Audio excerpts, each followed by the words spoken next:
What's up, PGF Nation? We are back. We've got our top 5 running backs rankings in the NFL draft. I'm Brad Fowler. He's Alex Higdon. And yeah, guys, this one's going to ruffle some feathers because I'm telling you right now, there is a guy that everybody loves in this running back group that barely cracked my top 5. I can't wait to hear Alex's top 5. We're going to dive into it. But before we get there, Alex, we had some news come down the pipe here really right before we got ready to record this. Today, Jaylen Waddle gets traded to the Denver Broncos. It's a pretty big move. Denver trades its first-round pick in this draft and a third-round pick to acquire Jaylen Waddle from the Miami Dolphins. It's an intriguing move because, Waddle's a big-time player. It seems like they're giving up a lot, but I'm curious to get your thoughts here, Alex. I actually like this move for both teams. Miami is clearly in a rebuild. They're trying to accumulate draft picks, so I understand that from their side. And Denver has what it feels like is a Super Bowl contending team. Obviously, they came up just short of making it to the Super Bowl this last season. They could really use some more juice on the outside for their young quarterback. I don't hate this move by either team. No hot take here. I think it actually makes a lot of sense for both teams. What do you think? So I'll say this. If he gets 1,200 to 1,300 yards and 8 to 10 touchdowns, everything I'm about to say goes out the window. But a first-round pick for him, for what? He hasn't had 1,000 yards since 2023. It is now 2026. So he has not been over 1,000 yards. He has 744 hit the fourth year. He had 910. He had 910 last year. Let's just say if he plays 17 games, he gets 1,000. Maybe he gets 1,000 and 6 touchdowns. And the year before that, 2 touchdowns. So he hasn't had 1,000 yards since 2023, and it was only 1,014 and 4 touchdowns. So that's worth a first-round pick? I don't think so. Now, if you want to tell me a second round pick and a 5th round pick, then I could say okay. But he had 744 and 2 and 910 and 6, and he hasn't had 1,000 yards since 23. I'm not giving up a first-round pick for that. And it doesn't necessarily mean that they have to take a receiver with that first round pick. It could be somebody to replace John Franklin Myers, who they lost in free agency. Or it could have been an offensive line. It could have been something else that who knows what happens in the draft. I think you said 4th or 5th best receiver wouldn't be there, but one of those guys would be there because I think Omar Cooper is going to slide up into the top 3 or top 4 guys taken. So I think Zachariah, I forgot the receiver's name from Georgia. I can't think of his name. Zachariah Branch. Thank you, Zachariah. I think Zachariah Branch or Casey Consent, one of those 4 to 5 receivers are going to slip to the second round. And they're all not too far apart from each other. So one of those guys would be there. But alas, they made the trade, and if Jaylen Waddle comes up with what I said, the 12 to 1,300, 8 to 10 touchdowns, then it'll be all for mute. It'll be all a mute discussion. So if I look at the 30th pick, thinking that they're looking at receiver, which to your point, they could target a different position there, but since they were clearly needing to upgrade receiver, they felt like that was a priority for this team. My point, I think, is that I don't think the 30th pick gets you one of those top receivers. And I certainly don't think it gets you a player on Jaylen Waddle's level. I don't think Casey Concepcion or Zachariah Branch, even Omar Cooper. No, I don't think they are. Yeah. Yeah. I like Omar Cooper. I don't think they're on this level. Yeah. Like I like those guys, but those are clearly like second tier guys. I don't think any of the top 3 guys are there at 30. It'd be one thing if you were picking in the top 15 and you could look at a guy like a Mekhi Lemon, a guy like, if you're in that range, maybe. I just don't think any of those top guys are there. So from that standpoint, I get it. It does seem kind of steep, but when it's the 30th pick, I appreciate a team that's trying to push its chips into the middle. And you know me, Alex, I'm a draft guy through and through, and I think draft picks are highly valuable. And a lot of times teams trade them away, and it's not worth getting rid of them for the guys they pick up. In this regard, I don't hate it. I do think Jaylen Waddle will fit the offense. He's a guy who's a precise route runner that I think definitely fits Sean Payton's offense and what Bo Nix does at quarterback.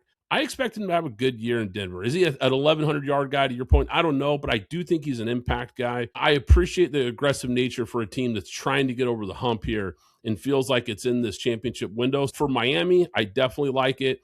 This is a team that brings in a new GM that has basically came out and said free agency is trash and it's all about the draft. I mean, I don't know if you heard his quotes about how terrible free agency is and how building through the draft is everything, but clearly that's what they want to do. They want to get younger. They want to build draft capital. They want to reshape this team with their new head coach. And so I like it for Miami. I actually like it for Denver. It's one of the rare trades that I don't think either team is a clear winner, so to speak.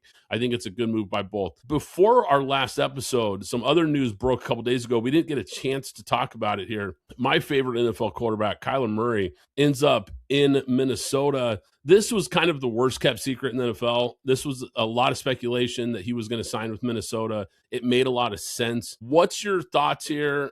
I don't know if we need to do a deep dive on it, but what's your thoughts on Kyler Murray signing with the Vikings here on basically a one-year prove-it deal? Well, the first thing I say is I think I actually like it for Kyler. Now, I like Kyler. I just think he's too short. Right? Like if Kyler was 6 feet, let's just say at least 6 feet, 5'11", 6 feet, we'd probably be he probably still would be the Cardinals actually.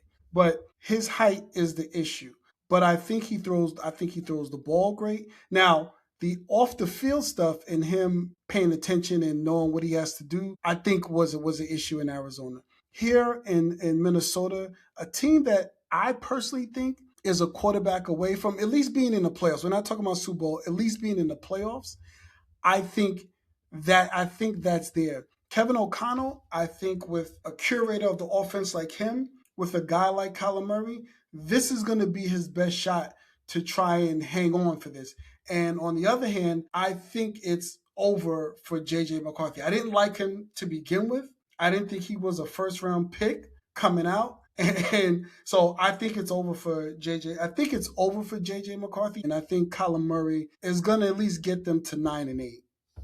And that's not playoffs, but I think he'll get them to 9. I think it's over for JJ in Minnesota. I think being yeah. In Minnesota, it's clearly over for him. You don't bring in a guy like Kyler if you're trying to move on and give JJ another chance here. But he's a young guy who clearly does still have some upside. So someone is going to take a flyer on him.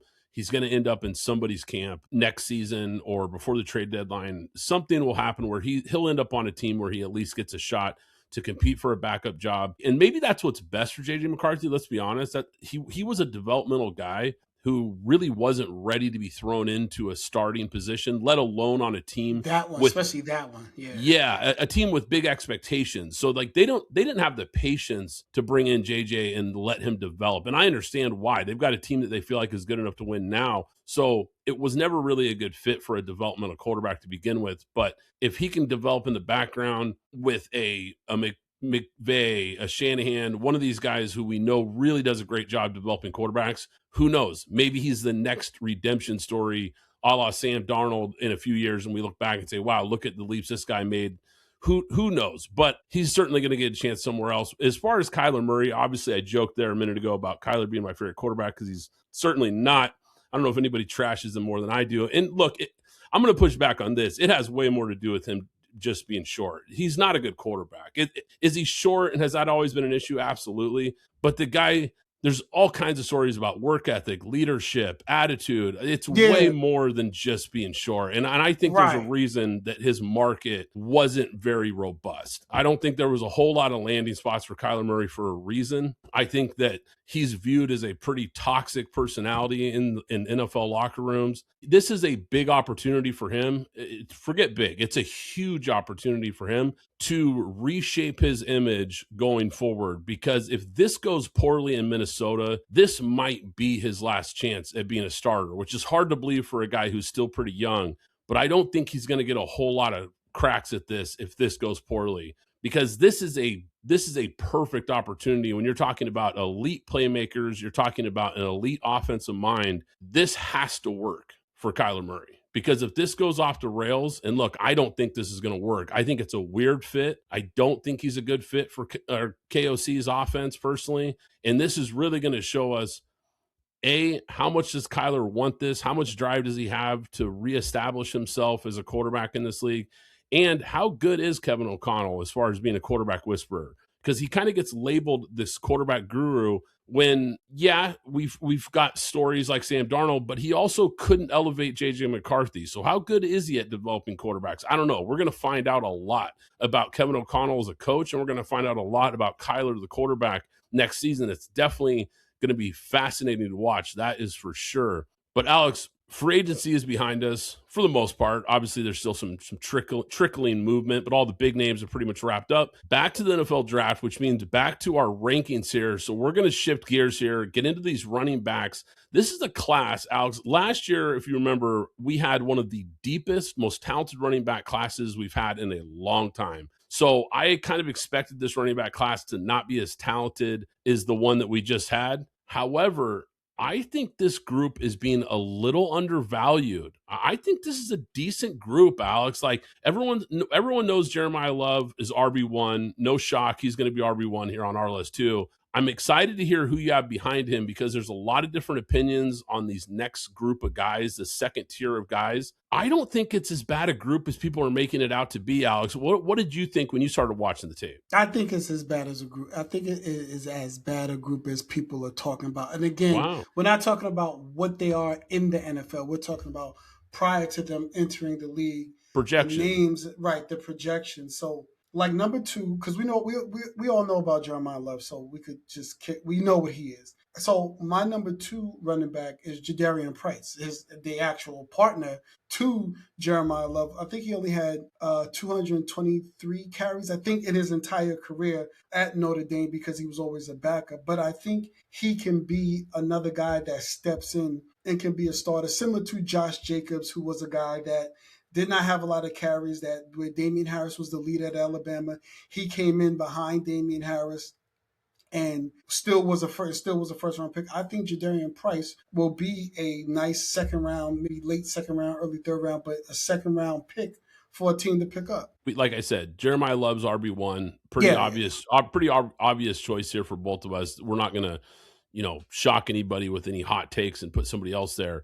He's the clear-cut guy. But I really did take some time to go and watch a lot of tape on him because I really wanted to break down his tape and really get a feel for just how good is this guy as far as being compared. Because let's face it, it's not every day that you get a guy who's probably going to go in the top 5, almost guaranteed to go in the top 10 in a draft class at running back. It's actually fairly rare. So you're talking about a guy that is entering that group of Saquon Barkley and Christian McCaffrey. Actually, no, he's not Saquon Barkley. He's none of those guys. He's not Saquon Barkley. He's not even close to Saquon Barkley. He's getting chosen 5th because this is not a superstar draft. This is, we all have starters draft. So there's not a Mike, well, I don't want to say Micah, but there's not a Joe Burrow. There's not those guys. Because after Fernando Mendoza, it's kind of we don't know who's going. 2 through the rest of the draft, we don't know who's going. We could say, this person, that, but we actually don't know. He's being pushed up because this draft is full of starters, not superstars. He's not a superstar. Now he could come out and play like one, but he's not better than Saquon. He's not better than the guy that went to the Jaguars. He's not better than Christian McCaffrey. He's not better than any of those guys. He's not better than Bijan Robinson either. He would go lower if we were to put those running backs there. So if we're looking at that and then say he's not a superstar, he's just going that high because the draft is just full of stars. There's no superstar. Well, no, I agree with you there. I wasn't putting him in that group. I'm saying he's going to get drafted like those guys did. 5, right. A Zeke Elliott, a Christian McCaffrey, a Saquon Barkley, a Bijan Robinson. It's pretty rare when we see a guy get drafted in that range, right? It's usually one of those types, to your point. It's one of those types of prospects. I don't think he's on that level either. I think he's a very good prospect. Don't get me wrong. I think he's a very good prospect, but I think you're right. In a class with a lot of good, not great, he is getting elevated. But I do like his tape, man. I mean, I think his footwork is excellent. I love the contact balance. I think he has really high level acceleration / change of direction ability, very good start stop. And the thing I really like about him, because if you are going to take in this modern era, if you're going to take a guy that high, he better be more than just a guy that runs between the tackles. And this is a guy who is an absolute true 3-down skill set running back. Excellent out of the backfield, excellent being able to run routes. He's a sharp, clean route runner. He can actually line up in the slot, run wide receiver routes, bounces off of tacklers, creates chunk plays. He's explosive. He's versatile. Like, I'm with you. He's not on the level of those guys we mentioned, even though he's going to get drafted in the same range. But I think he's a really, really good player. And I started really thinking about this a lot. My comp for Jeremiah Love is Reggie Bush. And I think Reggie Bush, if he was being drafted in this era, would have had a much better NFL career. I think Reggie was kind of ahead of his time. If you think about Reggie coming out, like, Reggie's arguably the greatest college football player of all time, right? Like, he's in that discussion. He was that good. Obviously, he didn't really live up to it in the pros. He just kind of became an average NFL player when a lot of people thought he'd be a Hall of Fame level player. But as far as, I'm talking more of like the type of player that I see, not a big, overly physical guy, but just quick, shifty, big home run hitter type. I see flashes of Reggie Bush. I also see flashes of Alvin Kamara. He kind of reminds me of those are kind of the comps I have for him. Kind of an Alvin Kamara, Reggie Bush type of back. Has some physicality to his game, but it's more about speed and burst than it is about being physical. And like I said, very good out of the backfield. Just like Kamara and Bush, very good hands and is a dynamic threat catching the ball as well. I think he's a really good player, but I think you're right. Probably a little overhyped in a down class and in a class that really doesn't have a bunch of other running backs. We might not see another back go off the board until round 3.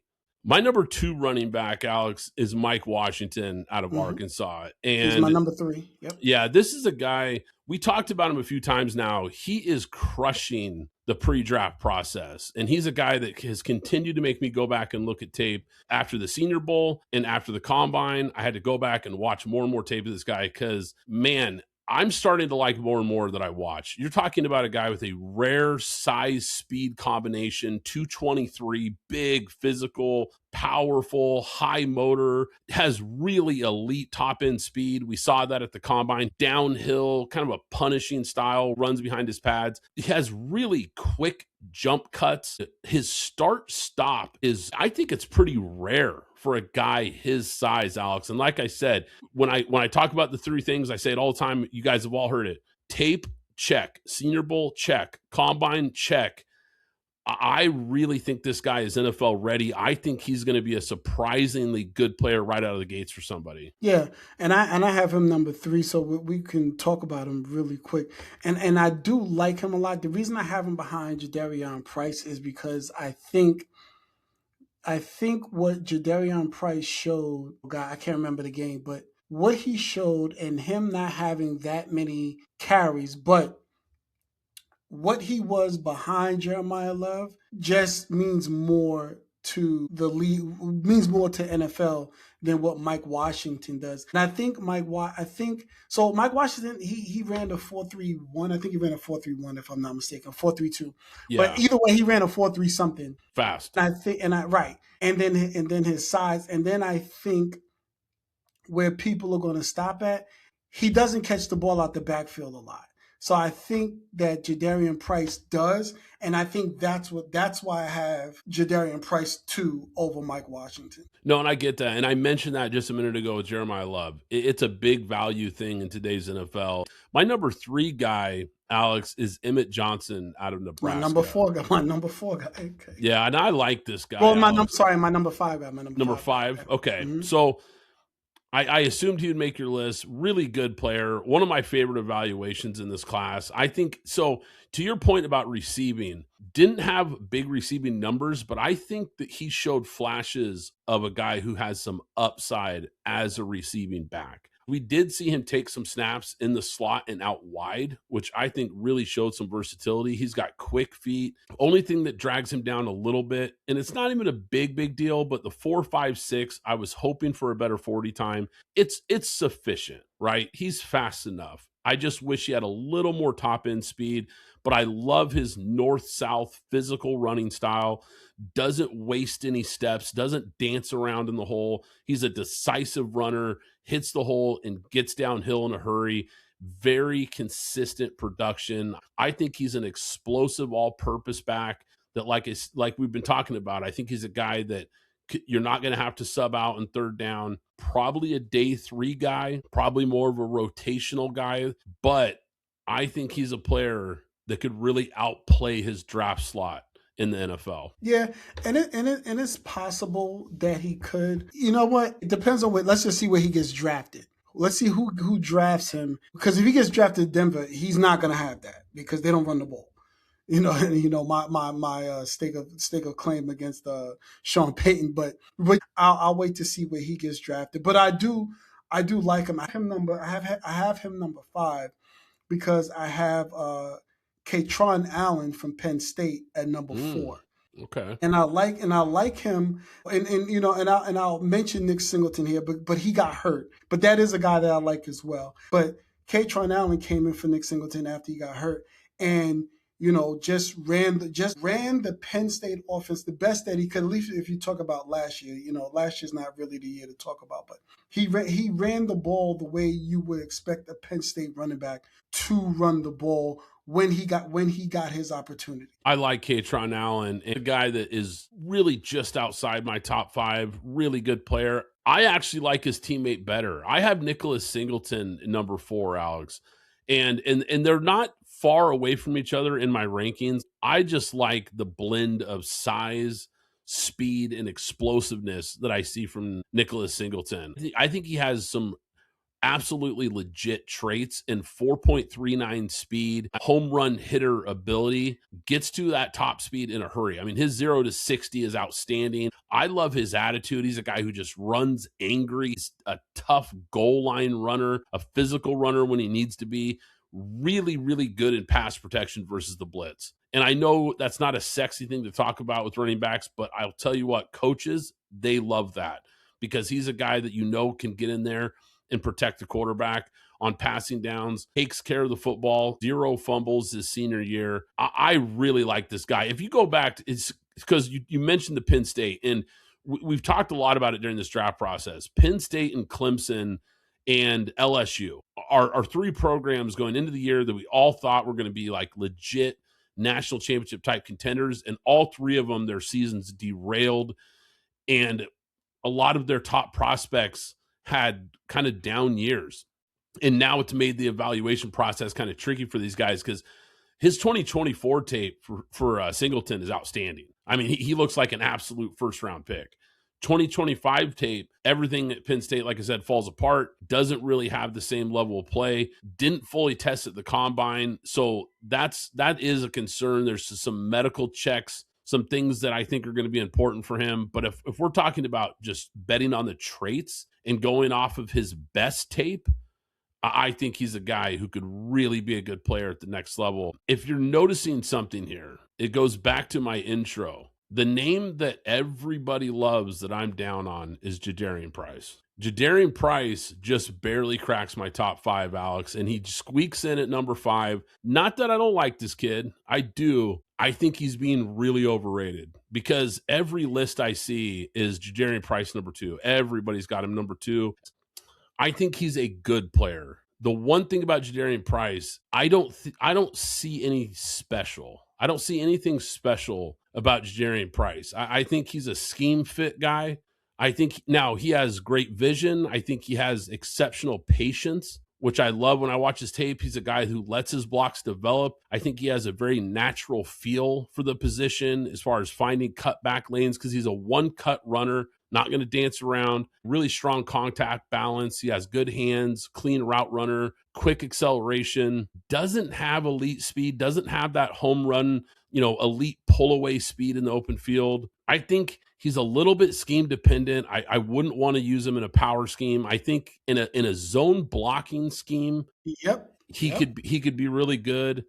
I just think he's a rotational guy. I don't see a guy who could ever be a bell cow. I don't see a guy who could ever be your number one running back. Whereas I look at guys like Mike Washington, to a lesser degree, Emmett Johnson, I think could be guys who could carve out RB1 roles. I just don't see Jaylen Price being an RB1 at any point in his NFL career. However, he's a guy who probably ends up being a really good rotational piece for a team for a long time. So it's the part you said about the zone blocking scheme, and that's the reason that I have him that I stuck with him at number 2. He would have been in my top 5 regardless, but it's the reason I stuck with him at number 2, because if everybody here is from the Shanahan tree, they run the zone blocking scheme. So wherever he goes, he let's just say he goes to a zone blocking scheme coach or whatever, or team or whatever, he's gonna get in there, and that one cut block and go, he's gonna hit right away. And I look at him the same way I look at Travion Henderson. I was worried about Travion Henderson being a starter. I knew Quinshon Judkins could be the starter, but Travion Henderson, I wasn't sure if he could be a starter. But he ended up, I guess, what's his name? Whatever his name is from New England, got in trouble. He ended up being a starter. So I said, you know what? I'm going to back off of what I thought about Travion Henderson, and I'm going to go with what I think about Jadeveon. I'm going to go with what I think about. I'm not going to say that he can't start. I'm going to say, you know what? Most of the league, whether it's an offensive coordinator or whether it's the actual head coach, are zone blocking scheme guys. So he more than likely will get drafted by one of those guys, and he's going to end up starting. He'll be a good fit somewhere, absolutely. And I think he's a good player.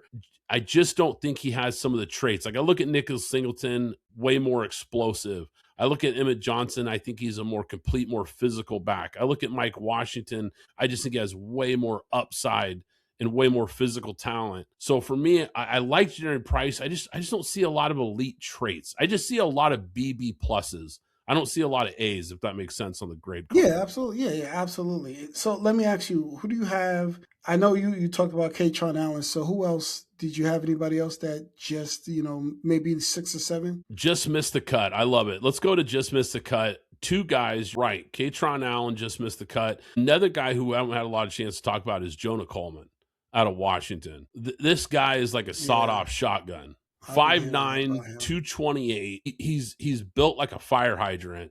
Physical, tough, downhill, kind of a throwback, wants to run you over. I like Jonah Coleman, though. And there's a lot of guys who have them in their top 5. There's a lot of analysts who are really high on him. There's some analysts who are a little lower on him that have him more in the 5 to 10 range. Some, like I said, some guys have him in the actual 3 to 5 range. I think he's a guy kind of similar to, like you said, with Jaylen Price. I think he's a little bit more of a scheme fit. Mm-hmm. But for a team like Detroit, I think a team like Detroit that wants to just punch you in the face, Jonah Coleman kind of fits like that kind of guy. Maybe more of a rotational guy, maybe a goal line guy, a short yardage guy who kind of carves out a role.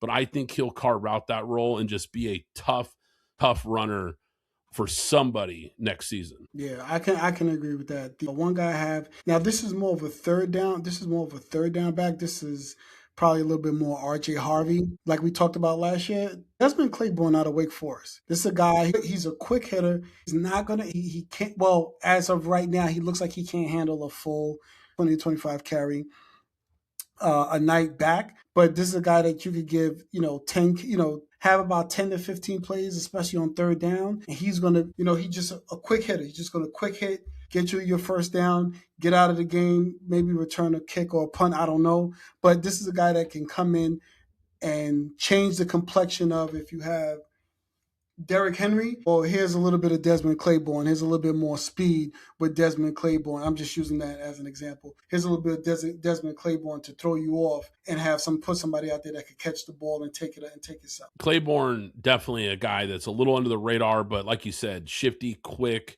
good acceleration, a third down back. I like that. That's a really good role that I think he could carve out. I'll give you a couple kind of sleepers real quick.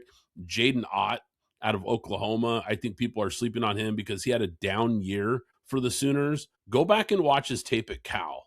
This guy was awesome. I don't know what went wrong at Oklahoma. I don't know if it was a scheme fit. I don't know if maybe he was dealing with some injuries. I don't know what happened at Oklahoma. I thought he was going to be a star for the Sooners and kind of have a breakout national campaign, so to speak, this year, playing for a bigger program like Oklahoma, playing in the SEC. But man, his tape at Cal the last couple of years, he was such a good player. I'm banking on him being undervalued in this class.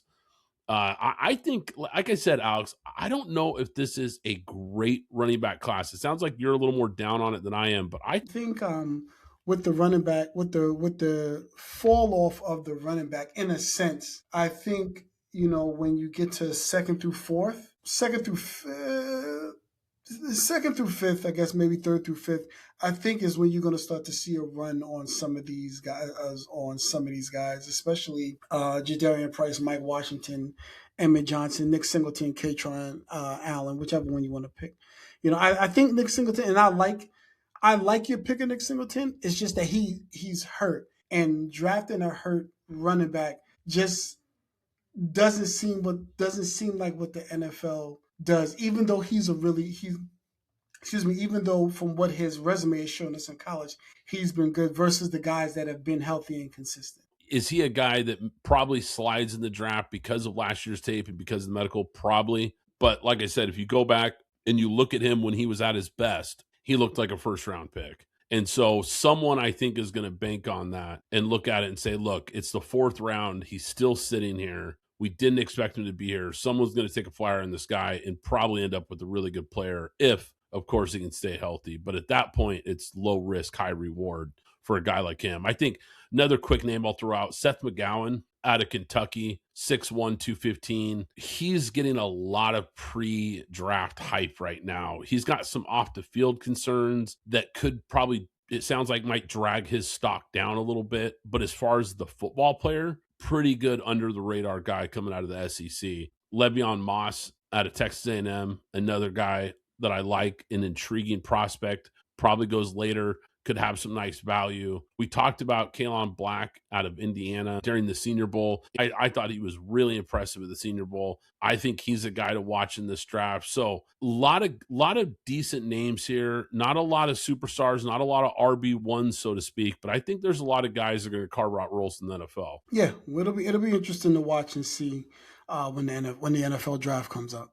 All right, guys, that is going to do it for today's episode. Hope you enjoyed it, PGF Nation. Hit that like button, hit that subscribe button. And if you haven't already, go subscribe to the free newsletter, pintglassfootball.com. Sign up. I've got my mock draft 2.0 is going to be dropping soon. It's going to be exclusive on the newsletter, so make sure you're signed up, guys.